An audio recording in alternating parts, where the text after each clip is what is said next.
¿Qué tal, señores? ¿Qué Muy buenos tal? días. Muy buenos días. ¿Qué tal? ¿Cómo están? Muy buenos días. Buenos días. Para todos ustedes que están en sus hogares, para nosotros es un honor compartir esta jornada. Saludamos también a David Álvarez Martín. Muy buenos días. Casi usted y yo nos pusimos de acuerdo hoy con la ropa. Bueno, no, el otro día estábamos los tres. Hola. Hola, Germán, ¿cómo estás? Buenos días.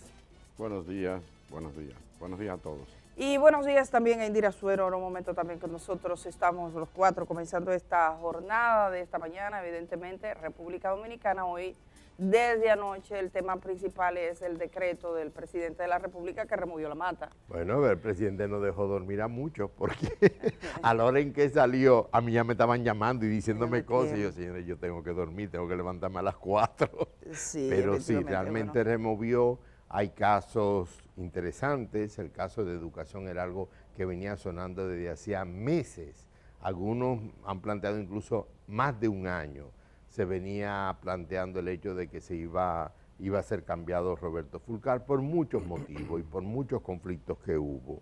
Y el caso también de migración, yo creo que eso hay que destacarlo bastante, porque el director saliente ha generado muchas dificultades al gobierno en sus relaciones internacionales por un manejo totalmente inapropiado con lo que es la dignidad humana y los derechos humanos, sobre todo de los migrantes haitianos en el país. Bueno, hay muchos datos, sobre todo creo que la atención principal se va al Ministerio de Educación, justo en un conflicto puntual que vamos a mirar un poquito más adelante, pero sí los detalles de la destitución del señor Roberto Fulcar, que queda como ministro sin cartera del Ministerio de Educación. Un ministerio que maneja la más alta cantidad de recursos del Estado Dominicano desde que fue instruido, que maneja un 4% para la educación, pero que sin embargo no ha estado exento de polémicas, de problemas. Hay problemas muy puntuales. Yo la verdad es que uno podía se podía percatar que probablemente esta fuera una salida. De hecho, había muchos rumores en la víspera de que el ministro de Educación probablemente saldría. Incluso se cree que los decretos no terminan aquí, que esto nada más es parte, esto apenas ha comenzado. Ahora mucha gente bebiendo té de tilo, pero sí, esto apenas ha comenzado. Y entonces la situación, yo creo que hay muchos retos. Y a mí me gustaría en este momento, con usted, David, porque usted se dedica al área educativa también Indira, que está en el área educativa, verificar un poco los retos que se encuentra este nuevo ministro, si nosotros echamos un vistazo. Yo voy a aportar el primero y así podemos ir por turno cada uno. Nosotros tuvimos aquí, por ejemplo, la situación de muchas escuelas. A pesar de que el Ministerio de Educación maneja una cantidad tan relevante de recursos, pensar, por ejemplo, que jóvenes con discapacidad no tuvieran acceso pleno a sus derechos educativos, que en el centro de la ciudad de Santo Domingo, por un conflicto que también tiene un elemento político, creo que eso fue uno de los errores del ministro, en la mirada casi particular que tenía del proceso, el escuchar, se le hizo un poco difícil ahí el escuchar y el tratar con sectores que pudiesen estar reclamando. El tema de aquí mismo, una escuela central que la tratamos nosotros, la pusimos, que está operando con una precariedad absoluta. Recientemente recibí unas imágenes de una escuela en la provincia de la Altagracia, en Higüey, que también es para jóvenes y niños con discapacidad, no hay manera. Nosotros aquí presentamos, que vino una maestra de la zona norte del país presentando en algunas provincias y comunidades, escuelas que permanecen deterioradas, que los muchachos siguen utilizando letrinas y tú realmente no te explicas. No. Yo creo que uno de los grandes desafíos que tiene este nuevo ministro de Educación es poner a operar esa maquinaria de atención. Es verdad que las edificaciones no son lo único, es verdad que no basta con eso, pero es un punto que tiene que tomar en cuenta de una vez porque aquí hubo un proceso rápido, de marcha rápida, de construcción de escuelas que tendrá sus dudas, que tendrá todos los cuestionamientos que quieran, que habrá que analizar, pero la verdad es que uno de los elementos claves para la lucha del 4% fue esa. Ese es un punto, yo creo que usted podría aportar en otro sentido. Retos fundamentales. Señores, la educación tiene la ventaja de que se evalúa. Quizás hayan otras actividades humanas que no se evalúan. Para que la educación tenga realmente valor, tiene que evaluarse. Y cuando digo evaluarse, el niño que toma un curso, o el joven, o el adulto que está en una universidad tiene que tomar un examen o demostrar mediante un reporte final sus conocimientos. El sistema educativo completo tiene que ser evaluado constantemente. De por sí en el seno del MINER hay instancias que se encargan de estar evaluando, pero también, perdón, nos evalúan desde el exterior. Y una de las cosas más dramáticas de la sociedad dominicana es que a pesar del 4%, que ya va a tener una década, porque recordemos que fue un compromiso para las elecciones del 2012, un compromiso de todos los candidatos que lo iban a implementar. Ganó Danilo Medina y lo implementó. Llevamos ya 10 años y todavía no logramos salir de la última posición en pruebas como las que se aplican a nivel internacional, que son varias. Reconozco que los avances en educación toman tiempo, pero debió haberse visto algún avance. Lo de las construcciones es cierto, se gastó mucho dinero en construcciones y en comida. Pareciera que el 4% se va a ir todo en eso. También se invirtió en becas, hay profesores mejor capacitados. Se implementaron mejoras en cuanto a salarios. Los profesores de hoy en día del sector público ganan mucho mejor que hace 10 años. No solamente eso, sino que muchas escuelas privadas que suplían las carencias del sector público tuvieron que cerrar al final o tuvieron que sumarse a un plan con el sector público porque sus profesores migraban hacia el sector público por los mejores salarios que tenían. Entonces yo creo que hay que ver el asunto en su conjunto. Ángel Hernández tiene grandes tareas por delante. Son 2 años por lo menos de esta administración en este momento, no sabremos si se reelegirá o no, pero Ángel Hernández tiene grandes retos, por lo menos estabilizar el modelo. Al mismo tiempo, durante la pandemia se implementaron y se invirtió una cantidad enorme de dinero que no arrojó ningún fruto. Al final de cuentas, cuando uno evalúa todo lo que pasó en pandemia y el dinero que se gastó, uno no termina de ver claramente cuáles fueron los resultados positivos para la educación dominicana. Claro, alguien me dirá, eso ocurrió en todo el mundo, eso es cierto, pero se pudo haber tenido un criterio más racional en el uso de los recursos. Aquí se gastó mucho dinero pagándole a muchos canales de televisión y al final no se ve claramente en qué quedó todo eso. Yo creo que todos esos elementos están presentes ahí. Están las crisis que genera regularmente los libros de texto, porque es un gran negocio, igual que los utensilios, igual que los concursos para la comida. Ahora mismo el Ministerio de Educación tiene entre manos un conflicto muy grande, porque de repente con unos famosos textos digitales, como ayer veía un analista diciendo al final son unos PDF, no es más que eso, se ha cobrado una gran cantidad de dinero y resulta que hay un conjunto de compañías ahí que dan la impresión que son las mismas, con los mismos dueños, con personas que, un señor que aparece ahí, un famoso, ¿cuál es el nombre? Primitivo Santos. Primitivo. Tenemos su fotografía, lo de Primitivo. Todo el respeto para Primitivo. Sí. Porque incluso, un chofer, mira, un chofer, ha dicho que el chofer no sabe de eso. Miren a Primitivo. Ay, no, bueno, no, quítenme esa foto que está mal, que fue que le hicieron ahí algo mal. Quiten eso, sí, quiten. Sí, entonces, de repente aparece él incluso hasta con derecho de autor del libro. Gracias a Dios cuando lo llamaron, él dijo, yo no sé nada de eso. Entonces yo creo que todo eso tiene que aclararse y si tiene que ir a justicia, ir a justicia. El problema de manejar tanto dinero, no solo en educación, en cualquier ministerio que tuviera ese presupuesto, es que se abre el campo para mucha corrupción. Es decir, un volumen tan grande de recursos requiere muchos ojos vigilando, porque se hace muy fácil sacar tajadas para beneficio propio cuando se manejan tales volúmenes de presupuesto. Yo estoy seguro que para Ángel eso es una tarea que él pueda asumir. Como decía yo al inicio del programa, Edith, él conoce muy bien el sector público y privado y conoce muy bien el ambiente preuniversitario y el ambiente universitario. Bueno, hay otros cambios en otras instituciones del Estado, pero así brevemente, rápidamente, algunos de los retos que tendrá el nuevo ministro de Educación y que le pedimos a ustedes nos escriban también en nuestro chat en vivo, que siempre se ocupa de él, nuestra compañera Indira Suero. Paso a saludar a Indira Suero, también está Germán Marte. Indira, buenos días.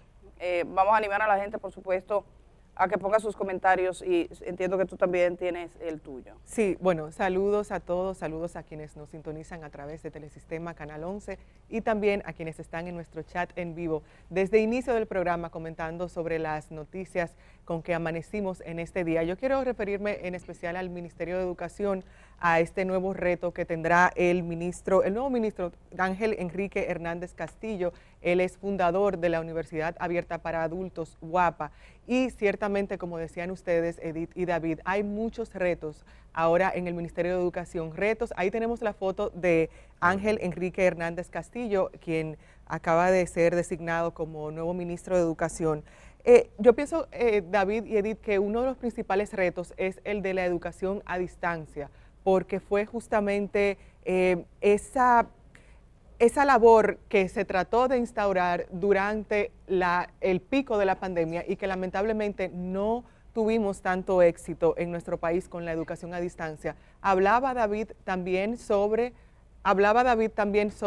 el tema del presupuesto, la cantidad de dinero que se invirtió. Si por favor pueden volver conmigo, productora. Sí. La cantidad de dinero que se invirtió en todo lo que tuvo que ver con los textos de la educación a distancia, también con las transmisiones de los programas de las distintas clases de la educación a distancia, y los resultados no fueron satisfactorios. Yo diría que lamentablemente no fueron satisfactorios. Entonces, uno de los mayores retos que le recomendaría al nuevo ministro Ángel Hernández prestar atención es el de la educación a distancia. Y quiero también, antes de pasar con Germa, decir, ayer estuve en una actividad y un experto en comunicación política decía, dimitir es una palabra que no existe en el diccionario político de nuestros países. Dimitir es una palabra que no existe en el diccionario político de nuestros países. Cuando hablo de dimitir, hablo de renunciar.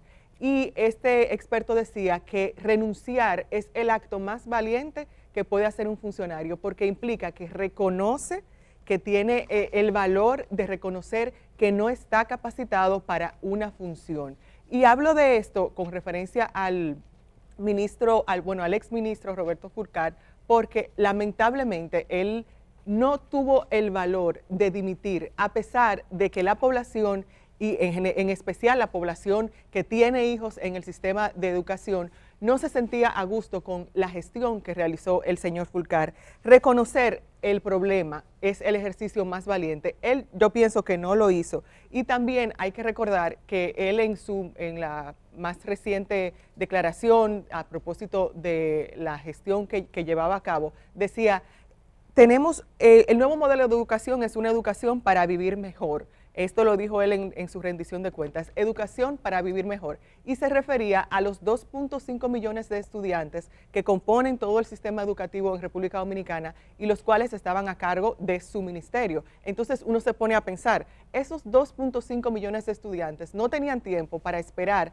a las elecciones, a las próximas elecciones, para esperar a que asuma un nuevo presidente o que siga, si se reelegía Luis Abinader, para que entonces en ese momento se pusiera otro nuevo ministro. No tenemos tiempo, esos estudiantes no tienen tiempo de esperar y es muy lamentable que se dé esta situación. Recordar también algunos de las denuncias que se hicieron durante la gestión de Fulcar, por ejemplo, los gastos en la transmisión de clases, la licitación de laptops para la educación a distancia, irregularidades en el concurso de oposición docente, denuncia de más de 64 millones de pesos en útiles escolares dañados, esto en INAVIE, también anomalías en la adjudicación del desayuno escolar, y esto y otros temas nos hablan de unos zapatos que lamentablemente le quedaron muy grandes al señor Roberto Fulcar. Bueno, el Ministerio de Educación, desde que recibió el 4% por ley y por la demanda social de este país, ha tenido cierto influjo en los titulares que entran a esa cartera. Es como si tú quisieras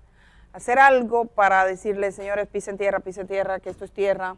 Ajá. Porque es que se rodean, hay un enjambre de gente que rodea al ministro que hoy se traslada de gente. O sea, ustedes han visto que la reina del enjambre se muda, pues eso va a pasar ahora. Entonces, ese enjambre de gente que rodea se va. Entonces, con el nuevo presupuesto del 4%, el más alto que ha tenido este país, estuvo Peña Mirabal, que como no tuvo esas intenciones políticas, pero después tuvimos a Amarante Barret y tuvimos a Andrés Navarro, que mostraron un ministerio que tiene una puerta giratoria que la persona entra como ministro y sale como candidato a la presidencia. Esa clave de entrar como ministro y todas tus ideas y todos tus pensamientos, estaba pensando en el ámbito político. Obviamente Amarante Barret, Andrés Navarro y Roberto Fulcar tienen los elementos comunes que son parte o eran parte de una estructura política. Roberto Fulcar fue un hombre imprescindible para la campaña política del actual presidente de la República. Su jefe de campaña en las actividades políticas, hay que decirlo. Amarante Barret venía de ser también político, lo mismo que Andrés Navarro, que en cierto modo sorprendió porque era un perfil un poco más bajo, sin embargo terminó siendo candidato a la presidencia como lo fue Amarante. Todo el mundo casi como que esperaba que Roberto Fulcar terminara también como candidato a la presidencia. Era una cosa que estaba ahí como sobre la mesa. Entonces ahora está entrando una persona técnica, he visto su historia de vida. Básicamente ha estado un hombre doctorado con estudios aquí en República Dominicana, estudios en Francia, ha estado muy vinculado a la educación superior de un perfil discreto. De hecho, hubo muchos problemas para conseguir esa fotografía. Yo veía así todo el mundo. Lo mismo que pasa con el nuevo director, por ejemplo, de migración, personas de bajo perfil. Entonces, hay que esperar y ver cuál es su criterio y pensamiento para también recuperar la credibilidad en un ministerio que ahora mismo sus libros de texto, yo creo que lo que ha pasado con lo que se está despidiendo el ministro Fulcar de ese cuestionamiento al proceso que se hizo para escoger los libros de texto, y que creo que Educación anoche mismo fijaba su posición sobre una publicación del periódico Diario Libre diciendo que esa entidad en particular, que era dirigida por alguien que resultó ser un chofer, el señor Primitivo Santos, eso necesita respuesta. Cuando vemos lo que pasó es que esa empresa pasó los mismos textos a otras empresas que sí se presentaron y que hoy aparecen defendiéndose, diciendo, sí, bueno, detrás de esa persona hay muchos expertos, pero eso es una comedia. O sea, decirnos a nosotros que los libros de texto, y yo quiero pedirle a nuestra productora, le he compartido, no ese decreto, por favor, vamos a ver el documento que le he compartido último, donde está la composición para los libros de texto, para que ustedes vean. Son claras, esos dos documentos que le compartía por WhatsApp, son claros aquí en el envío de la propuesta de la empresa que ha quedado fuera. Libros de Educación Física 1, Educación Física 2, 3, 4 y 5. Bueno, están todo el compendio de libros. Baje al siguiente, certificado de registro en derecho de autor. Baje al siguiente. En derecho de autor usted tiene educación física de la educación secundaria, concepto, obra literaria, libro impreso de texto, educación física para segundo grado del nivel secundario correspondiente al primer ciclo. Es un libro realizado en base al currículo educativo dominicano vigente, el cual les permite a los estudiantes, y ahí dice todas las valoraciones en ese párrafo en negrita que ustedes están mirando. Pero cuando entramos, señor director, después del texto en negrita, baje un poquito ese, en ese párrafo que dice ahí, autor, Primitivo Santos. Óyeme, eso es como la gran corte de Tres Patines, como la comedia. Tú dices, esto es una comedia. O sea, eso es una falta de respeto, de manera absoluta, por la empresa que lo presentó, por los miembros que hayan escogido, por la posibilidad de que eso haya pasado de la recepción del Ministerio de Educación. De la recepción, ¿por qué? Este país tiene profesionales en el área educativa que se han formado dentro y fuera de este país. La gente trabajadora, la gente bien formada de tantas instituciones públicas y privadas. Los profesionales, y usted me dice a mí que usted tiene la autoría Primitivo Santos, que no tengo nada contra Primitivo, que podríamos ser compadres, pero el problema es que pero Primitivo él mismo dijo que no sabía de eso. Él dijo que yo no sé de eso. Yo no sé qué me están hablando. Y aparece como autor. Entonces, ¿qué cuidado hay para los libros que van a recibir los niños? ¿Qué cuidado hay? Entonces, esa expresión, ahí está claro una cosa. Compras y contrataciones, además, ayer se pronunciaba sobre otro proceso. Pero está claro que había un problema de carácter administrativo y gerencial en el Ministerio de Educación. Hay un detalle. Y de hecho, también no solo se va a Fulcar, Se va también el viceministro. quien ocupe el viceministerio administrativo, el que tiene que ver con todo eso, o sea, el que gestiona la administración. Y acaban de nombrar en ese puesto de gestión administrativa del ministerio a Julio Ramón Cordero Espaillat, que viene de ser nuestro embajador en Colombia. Él es el embajador en Colombia. Es nuestro embajador en Colombia, ¿verdad? Y estuvo en educación con Milagros. Exacto. Sí. Entonces, ¿qué lo traen ocurre? de allá, desde Lo Colombia. traen de allá y lo van a colocar en el área administrativa. ¿Sabe qué me llama la atención? Los libros de texto son un conflicto permanente, porque es un gran negocio, pero también sus contenidos. Me llama la atención algunos nacionalistas que en su momento atacaron tanto porque había menciones de Haití en nuestros libros de texto, pero frente a este caso se quedan la boca callada. Ya. Porque es un caso brutal de corrupción y al final lo que quiere es que de nuestro dinero se gaste en unos simples archivos de En PDF. Yo sé, eso es todo. Yo sé que esto, Indira, eso es todo. esto está en proceso, pero es evidente, el olor a majarete llega a la cuadra, 5 cuadras, está haciendo un majarete con eso. Eso sale del centro de los héroes y llega al palacio. Que cuando lo cocinan Pero huele lo que como- pasa es que pero el majarete como tal, la figura del majarete, cuando esa mezcolanza de cosas, y la Huele gente dice, lejos. no me hagas ese majarete. Bueno, pues había El mondongo- un majarete extraño. El mondongo era el Paso favorito. contigo, Germán Marte.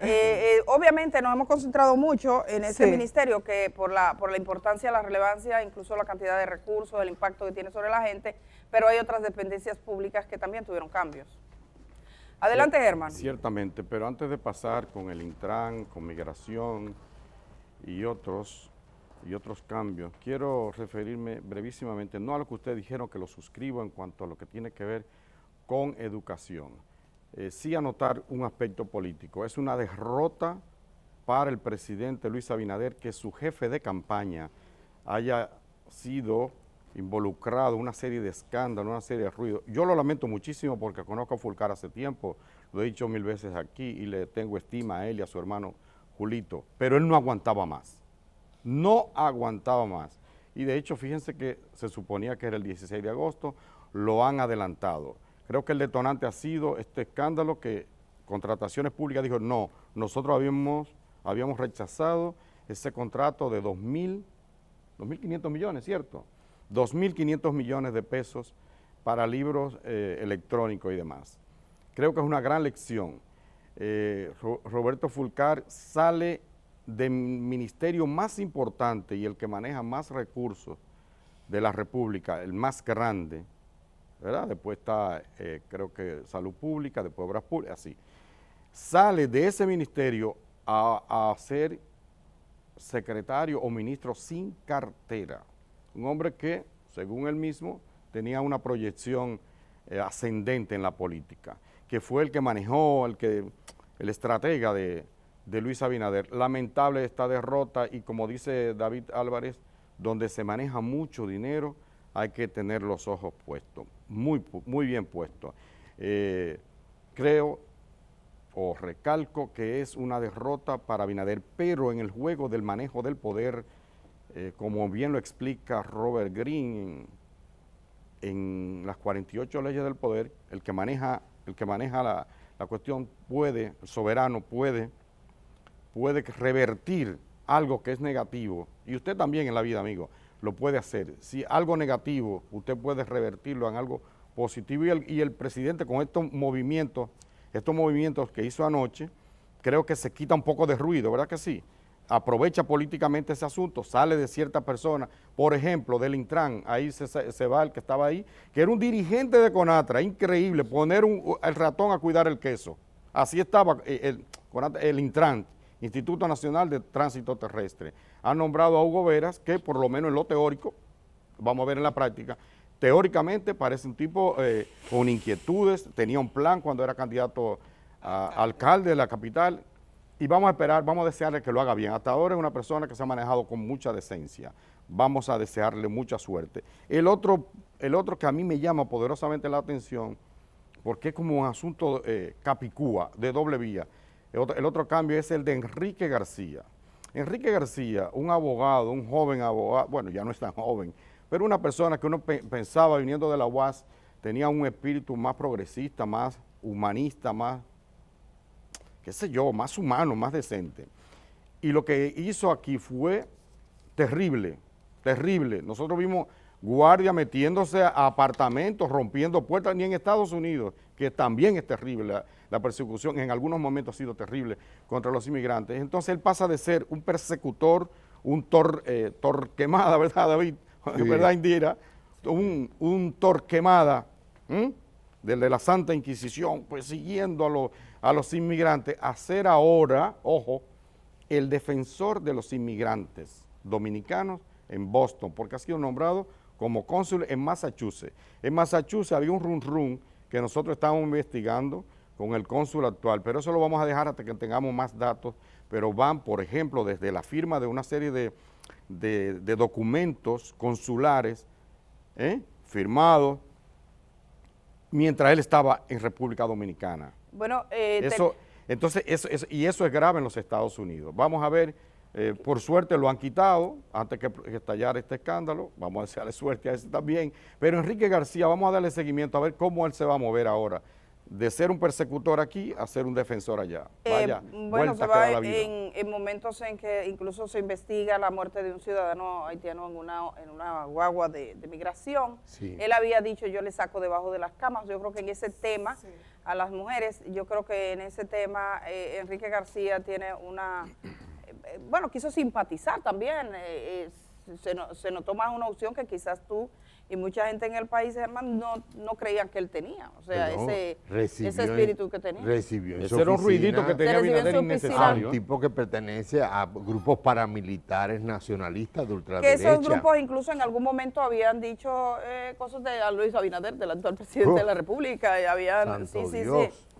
Tenía una mezcla ahí y bueno, viene a migración, alguien que no tenemos un perfil tan público, pero ha tenido varias tareas en la administración pública. Yo le mandé una foto a nuestra productora de Venancio Alcántara.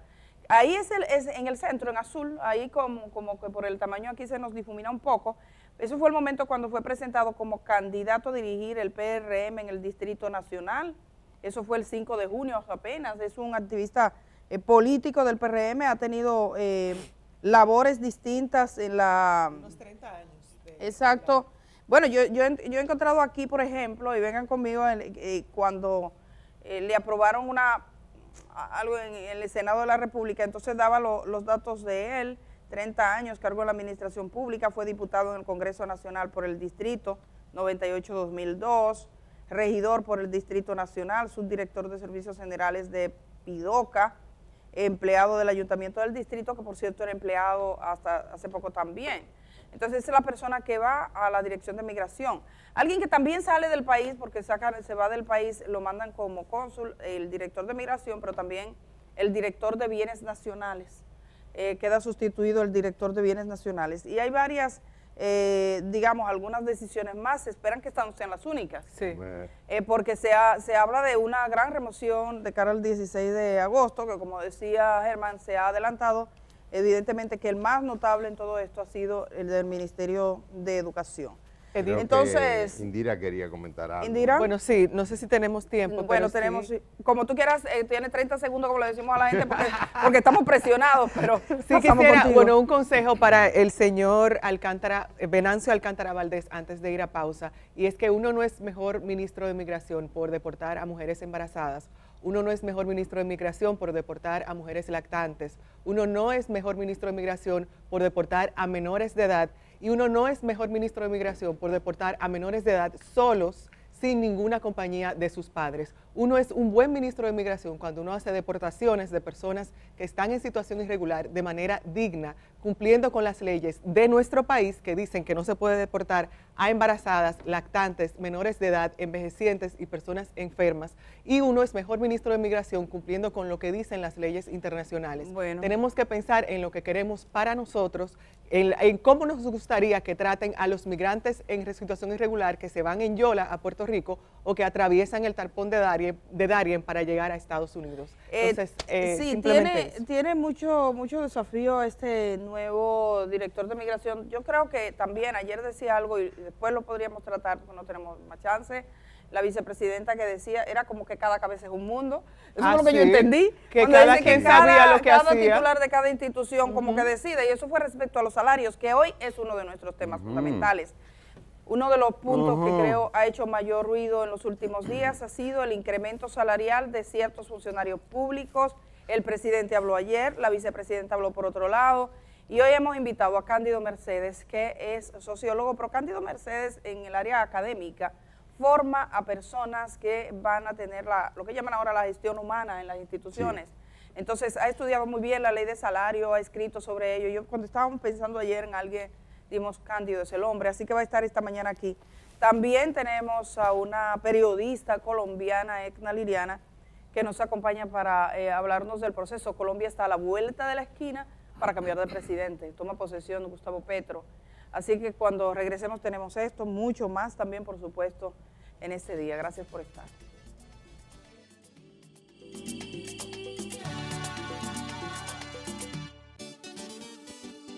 El Día camina contigo allá donde vayas.